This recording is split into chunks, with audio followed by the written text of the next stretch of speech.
Ya, pagi ini kita akan memperbarui informasi terkait eee, pencarian dan jumlah korban ya. Dan di sana di lokasi ini sudah ada jurnalis Berita Satu Yuan eee, Gardiola dan Rahmat Aminuddin di lokasi. Selamat pagi Juan. Juan, ini bagaimana update terkait dengan pencarian korban Ponpes ambruk di sana?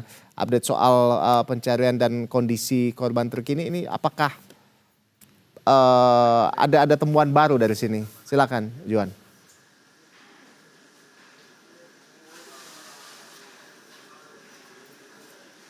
Ya, selamat pagi Rolando dan pemirsa Berita Satu. Memang hingga pagi hari ini sekitar pukul 4:55 waktu Indonesia Barat, tim SAR gabungan ini masih melakukan proses penyelamatan dan evakuasi para korban di lokasi di mana ambruknya bangunan musola yang diduga hingga saat ini masih ada korban yang perlu diselamatkan. Karena memang dari kemarin pihak dari Basarnas ini menyampaikan bahwa ada satu korban yang dikonfirmasi masih merespon, sehingga ini upaya-upaya pertolongan penyelamatan ini masih terus dilakukan, mulai dari memberikan oksigen, kemudian juga memberikan logistik berupa makanan dan minuman kepada korban supaya seiring proses dari penyelamatan itu bisa segera melakukan percepatan.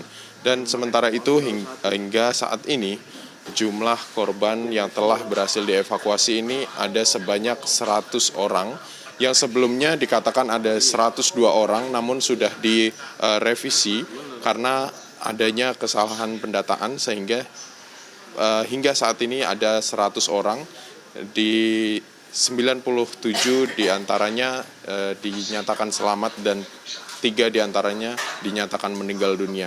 Dan di belakang saya ini merupakan data yang dirilis oleh pihak dari tim SAR gabungan, di mana di pendataan ini ada 12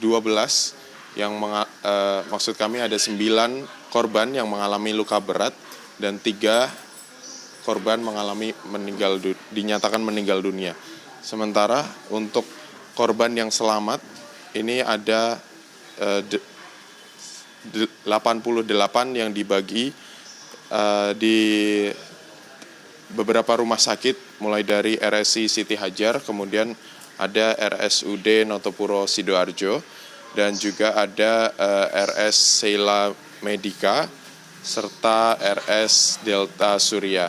Sementara itu, selain daripada data yang dirilis oleh pihak dari tim SAR gabungan, di sini kami akan menunjukkan kepada Anda, di sini merupakan dokumentasi yang diabadikan untuk merekap bagaimana proses dari evakuasi, kemudian juga kondisi dari bangunan yang runtuh.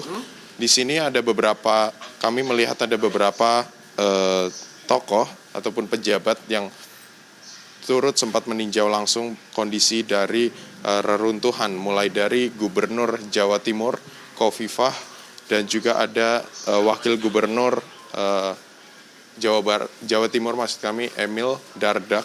Sementara juga sejauh ini Rolando, beberapa pihak juga sudah meninjau langsung, mulai dari Menteri Agama Nasaruddin Umar, kemudian juga ada Ketua PBNU, dan beberapa pihak seperti Kemensos ini juga turut memberikan bantuan untuk kerabat, keluarga, maupun wali santri yang hingga saat ini masih menunggu bagaimana terkonfirmasinya korban yang perlu diselamatkan hingga saat ini. Sementara upaya-upaya terus dilakukan, namun memang alat berat seperti eskavator dan krain ini belum digunakan, dengan kekhawatiran itu akan mengganggu proses maksud kami bahan material beton ini perlu dilakukan secara manual, mengingat masih ada korban yang perlu diselamatkan dan masih ada satu korban yang dikonfirmasi masih merespon hingga saat ini. Dan proses ini dilakukan oleh tim SAR gabungan, sekitar ada 332 personel yang diturunkan dalam proses evakuasi ini, dan hingga saat ini proses masih terus berlangsung.